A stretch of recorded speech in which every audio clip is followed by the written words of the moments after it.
Wow, look at this. Seattle Times picking up a story we had a month ago? Yep. Old news to us. Come on. Cle Elum considers bankruptcy amid a $22 million debt in the development dispute. And at the picture of the mayor there. His hands in his pocket. He's got his hands in his pocket because he's looking for that $22 million. Let's talk to the evil developer. Let's bring him in here. Hit the music. Bring him in here.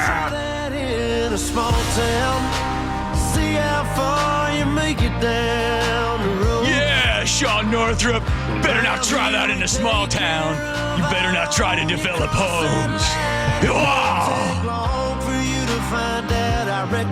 You don't try that in a small town. All right, Mr. Troublemaker. How are you? Well, we're trying to build a few homes and make a few happy families, just one day at a time. All right. Well, thanks for joining us. Moving on. Next story.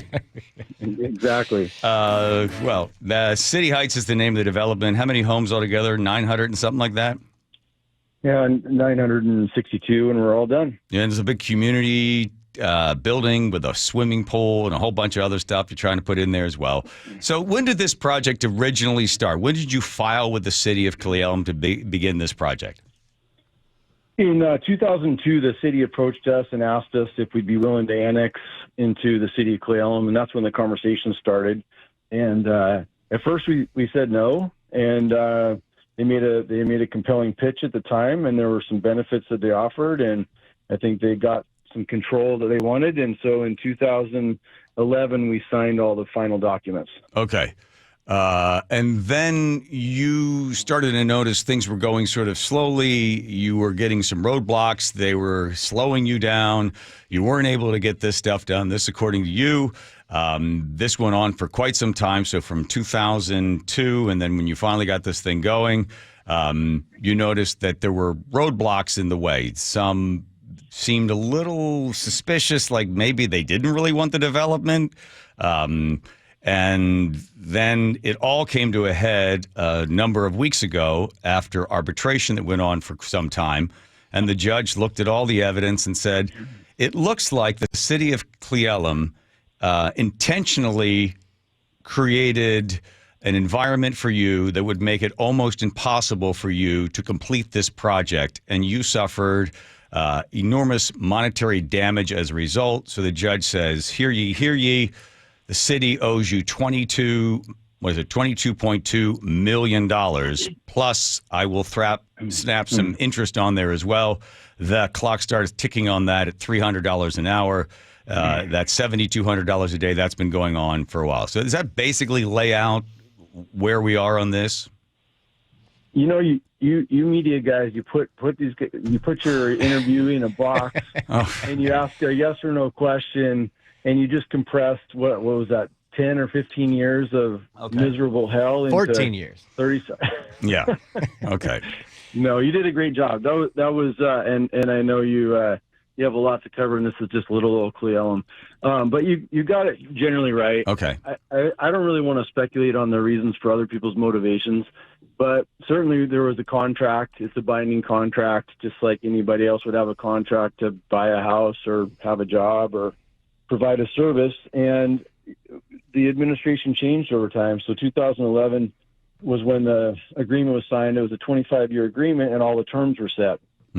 So we had this little thing called the Great Recession or Reset, and Cle Elum didn't really recover till about 2017-ish. And so in 2019, we came in for the first phase of that, and there was a different mayor, there was a different set of council members. Mm-hmm. And from our perspective, and now basically what the judge had said, which I know you've probably taken a look at, the determination was they didn't honor the contract. And so the simple bargain of the deal was we would get the benefits of being in a city, which includes sewer and water and some higher density and things. And the benefit that we would get is that all the terms of that agreement were set. So they couldn't be revisited, or we couldn't be there were no more negotiations. I got it. And so in 2019, when we came in, that set of people said, let's see what else we can negotiate out of this person. The only other thing I wanted to mention about what you said I love how you personalize everything. It's great. Okay, thank you. But I haven't sent anybody my checking account number and waiting for a wire. There's a whole group of people that have been impacted by this. Every sub, every vendor, every bill that's being paid late, all the investors that trusted the agreement and trusted me in reading the agreement and interpreting the agreement. Mm-hmm. And so really, I think the pinnacle was when we had to go to the first arbitration, in which we didn't ask for any money in 2021. We just said we're having a difficulty in the interpretation of the agreement. And then between 21 and 22, after the judge ruled that our interpretation was correct, things didn't go very well. And our perspective is the city didn't honor that judge's decision. And so that's what led us to the 22 arbitration and then eventually the 2024 one. Okay, so under Freedom of Information request, you can file with Kittitas County. You can get all recorded and all documented information regarding this case. So I'm going to play a bunch of cuts for you. The first one comes in, this is a zombie project. Who is saying this and what are they talking about? And what is the reference to this? The infamous zombie project. Let's see. So I think that was the city planner. As I recall, the city held a meeting with some citizens. There was some back and forth with the city to ensure that our company had to pay for the meeting, which is pretty common in situations like this where there's a contract and there are fees that need to be paid to cover the costs. But they neglected to inform us about the meeting or invite us to the meeting. And they had a meeting with some citizens. And during that meeting, I think the planner referred to the project as a zombie project that had come back to haunt them. This project sat until just recently. Internally, I referred to it as a zombie project because it was dead and has come back to life to haunt us. It's haunting them. What's haunting? Is it the fact that you had an agreement and they are reneging or didn't follow through with their agreement? My interpretation again is just, and this is not an uncommon phenomenon. At that time period, the common way to pave the way, no pun intended, for long-term projects with multiple impacts is to go through a development agreement, which would set the stage for large long-term things, which then avail the developer and the city to know what's going to happen in that project. And so in that development agreement, they're often long because they take a long time to build out. But in Washington, there are a number of municipalities who have tried to change the terms of the development agreement after they were a binding contract. And I think that's probably what he's referring to, an attempt to rework it. Here's clip 2. We ended up in a series of arguments back and forth, and there was a little window of opportunity because they wanted to move Summit View over to the east for some of their development plans. And that created an opportunity where we were able to say, okay, that is a variation in the plans. So does it come out at Reed? Yeah. Yep. That doesn't change. Yep. And that still stays the same. And so that created the opening that we were able to say that the property around some of the remnant buildings or foundations and some of the property around the number 7 mine opening shall be saved as compensation for moving the road over into what's supposed to be a park.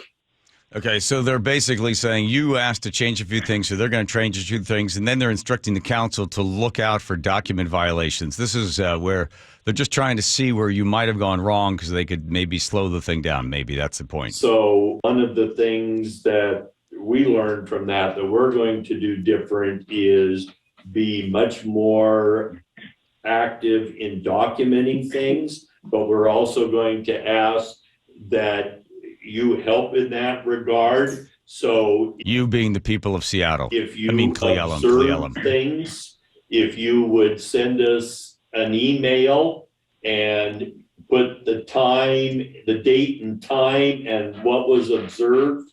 We are going to log all of those so that we have documentation.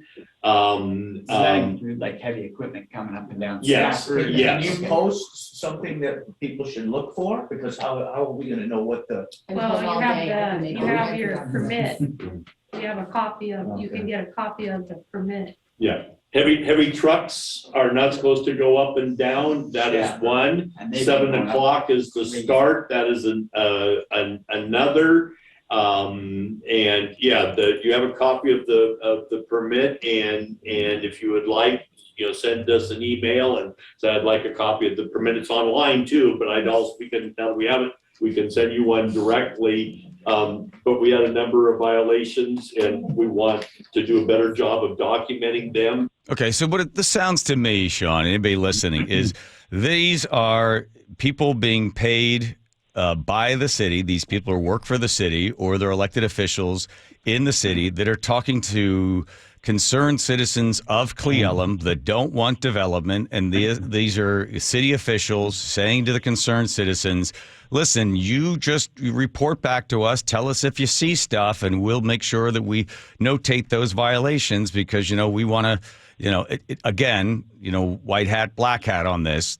We hear you. You don't like this development. We don't really kind of like it either, but this is what we got. So let's just try to do everything we can to make it as uncomfortable as possible. That's sort of my interpretation. I'll give you one last cut here. This is somebody talking about the judge. Judge's ruling was the worst I ever heard. When this agreement was approved, it eliminated the need to have a public hearing on the subdivision. I've never heard that in my entire life. I think that is the absolute worst decision I've ever heard, but the arbitrator has said there will be no public hearings on this. Wow. You got Okay. Unfortunately for them, the judge that they're referring to having the worst ruling ever was then the judge that came back, I think, 2 years later or something, and was then the arbiter in the decision. So I'm sure the judge didn't like to hear the fact that she was being criticized for the worst ruling this guy had ever heard before. So, again, the big picture on it, as much as you don't like them going to do this, is here's a developer that got the permission, paid the permits, started the whole project, then certain people in the city of Cle Elum didn't like it, went to elected officials, went to employees of the city and said, do what you can to try to slow this stuff down. We don't like it. And then they went ahead, the city did, and threw a bunch of roadblocks in your way. It goes to the judge. The judge says, you screwed the guy. You owe him $22.1 million. Pay the man. And right now, where is it? Is the city going to claim bankruptcy, or they don't have it, or they've made an offer to you of of $2 million they want to give you over 10 years? Is that how they feel they can sort of settle this thing? Yeah, I think the great summary.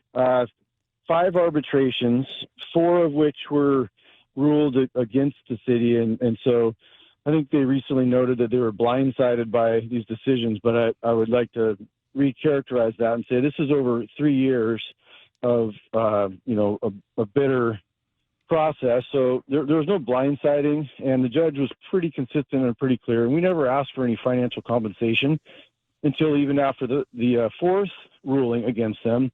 They still were not finding a way to get along. And it's really difficult because, we're in a long-term agreement that the parties need to figure out a way to get along.